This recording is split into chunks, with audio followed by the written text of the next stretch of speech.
Well, welcome to the third episode in Gear You Need. We're here with Rob, our biking expert. We're going to be talking about bikes today, an area I don't have much expertise in, and I've asked Rob to choose 10 items that he thinks are essential for biking in Hong Kong.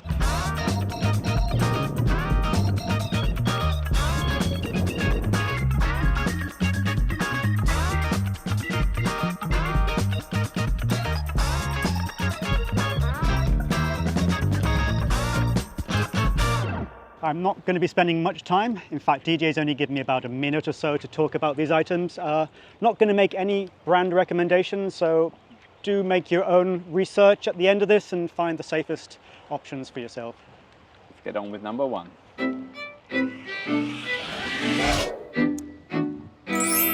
Now let's start with the mountain bike. Now, if I'm going to buy a mountain bike, what are the key things I should be looking for? Well, you need to decide what kind of riding style. In Hong Kong, we have cross-country, all mountain terrain and downhill. And of that, once I've decided, what are the key things I'm going to look for in the bike? Frame size, frame material, geometry, gears, suspension, and wheel size. Okay. Anything else that we've missed? This here, dropper post.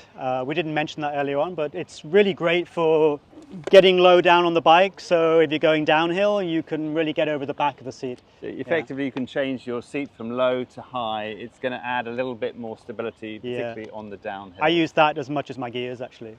Okay, let's go on to number two.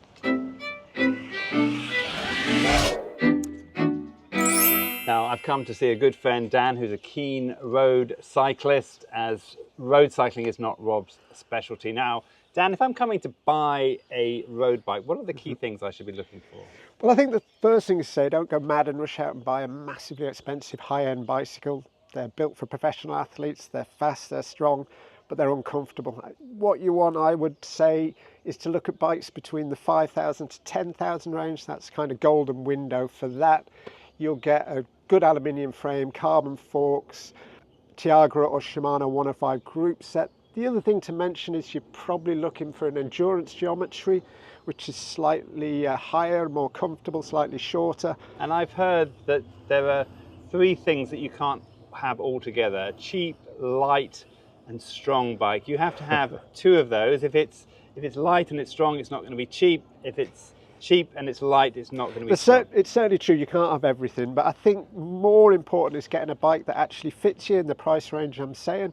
And I think if I had spare money, I would recommend someone to go to a proper bike fit. They'd look at their fitness, their flexibility, what kind of cycling they want to do, and they'd take measurements, give you a set of measurements that you go away with, and then you could look at bikes you want to buy and find one that fits. I mean, it's like having an expensive suit. If it doesn't fit you, it's no good. So there's your lesson there. Buying the most expensive bike is not going to really help you, particularly if you're starting out.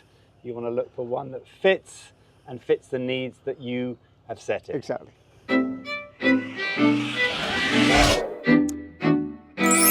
Now, on Drone and Phone, biking is one of the most dangerous things we do. What are the key safety equipment pieces that you should be looking for when going out on a bike? Number one, you want a good helmet. Number two, good pair of glasses to protect your eyes, some gloves to protect your hands, and then elbow and knee pads. Okay, let's start with the helmet. Obviously, this has got to be a helmet that has been approved by the local government, but what else should I be looking for? Fit is the most important thing. If it doesn't fit, it's not going to protect you.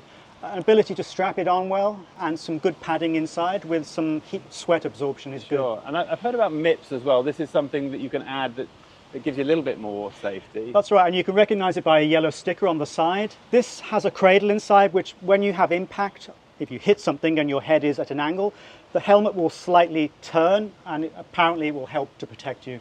And let's talk about glasses. Now, obviously sunglasses are going to protect you from UV, but you don't have those on at the moment. Why else do you need glasses on? Sorry. Okay, so I'm wearing clear ones. This protects me from the wind and any bits getting into my eyes.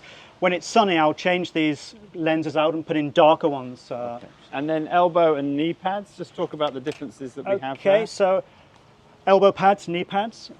I've got two kinds. I've got a hard shell and then a soft shell. The hard ones obviously protect you quite well, but the softer ones, the latest technology, it goes hard on impact, but it remains flexible. Be a bit more comfortable to wear. I know my son doesn't like those hard ones. Yeah. And then finally the gloves. Tell us about that. Gloves basically protect your hands when you hit the ground, Yeah. and also comfortable when you're holding your handlebars. You forget about gloves, but when you come off the bike, you often put your hands down, and that's what get injured. Really first. horrible, yeah, really horrible. Now, whenever I have gone cycling, I've always just taken my regular shoes, but I saw on your list you've got cycle shoes. What is the benefit of buying a cycle shoe, and what should you look for? So cycle shoes, generally, they'll give you a little bit more protection than, say, a regular pair of trainers. You've got some side impact for rock collisions. You've got a stiffer sole. And then on these, I can actually clip into my pedal, so I'm connected to the bike. It means I can pull up as well as push down, and my foot won't slip off by accident. So it's worth the investment, do you think? Me personally, on the terrain I ride, yes. Yeah. Now, if you watch our hiking episode, we go into outdoor clothing materials in some detail. I'm not going to do that here because it's the same, but there are some specific things that you need to think about when it comes to buying clothing for cycling. Let's go through them, Rob. Okay, so today I'm wearing a proper cycle jersey. It's got 3 pockets in the back, which is handy if you're wanting to just go out without a backpack with your phone, some keys, maybe a snack. It's got a full length zip, so it's easy to take off. As for shorts, have plenty of pockets. I've got 4 in this set of shorts. It's not too loose, it's not too tight, so there's plenty of movement for the legs. And of course, the most important thing when it comes to cycling is our butts. That's where we feel it the most on a long day. What have you got there, Rob? So this set of inserts came with these shorts. It's like underwear, but it's got padding, so it just gives you extra support on longer days. You can also get cycle shorts with those built in. I think you said that this is separate, so either wear it in the shorts or in your underwear. It's just going to make you have a more comfortable day. Now, I noticed when we go out on the trails, Rob, you always have your little kit with you. What are the things that we need to bring for emergencies on the trail? So generally when I'm out on the trail, I'll have a pump. If I do get a flat, I can pump up the tire. I always carry a multi-tool with Allen keys and screwdrivers on. A tire lever for removing a tire. Maybe I need to do a puncture repair. I would carry some lube for my chain. And then a common thing that happens when you're riding off-road is you can damage the rear hanger, which hangs the gears. If that bends, then you can't change gears properly, so one of those. Next thing is spur links for the chain and a link remover. And this is something that we've had experience with. I did lose a chain once, so and you were able to fix it on. And then finally? This is a pressure gauge, so I can tell if my tyres are up to the pressure I need them for the different cycling conditions. So those are the key things to look for. They all fit in this small bag, and it can get you out of a sticky situation when you're on the trail.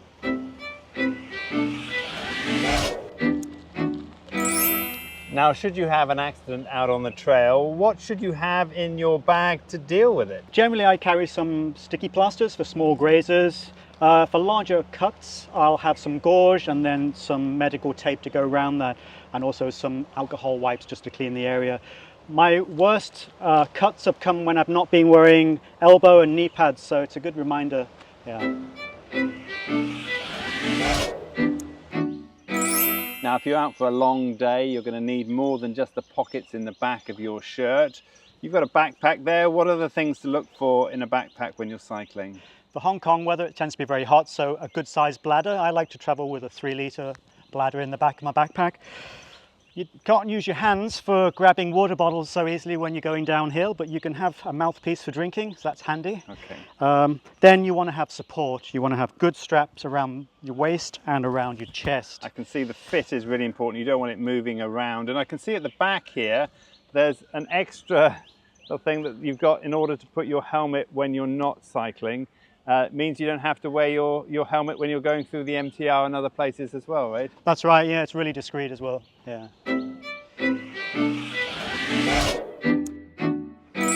Now in Hong Kong, it's not always easy to find good cycling routes. A lot of the walking paths are illegal to cycle on.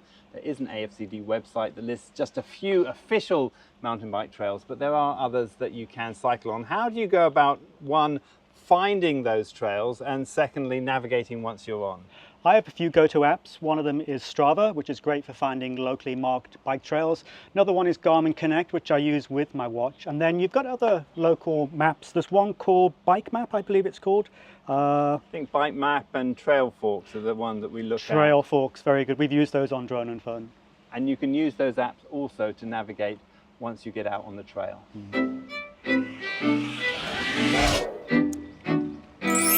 And finally, lights. Rob, I know you like to go out on the trails at night sometimes, less people, less dangerous in some ways. Yeah. But how do you do it? Okay, so I've got a really wide beam light on front. This is 6,500 lumens, very bright. I've got a headlight on my helmet, so when I turn my head in the direction of the dark, I can see things instantly. And then when I hit the roads, I've got a rear light so people can see me from behind. Now, you're going to find all of our episodes on biking with Rob here, our best mountain bike rides, our best road bike rides, and actually 10 easy bike rides as well. For now, you'll find those on our website, droneandphone.com, and also on our YouTube channel. My name's DJ. I'm Robbie. And this is Drone and Phone.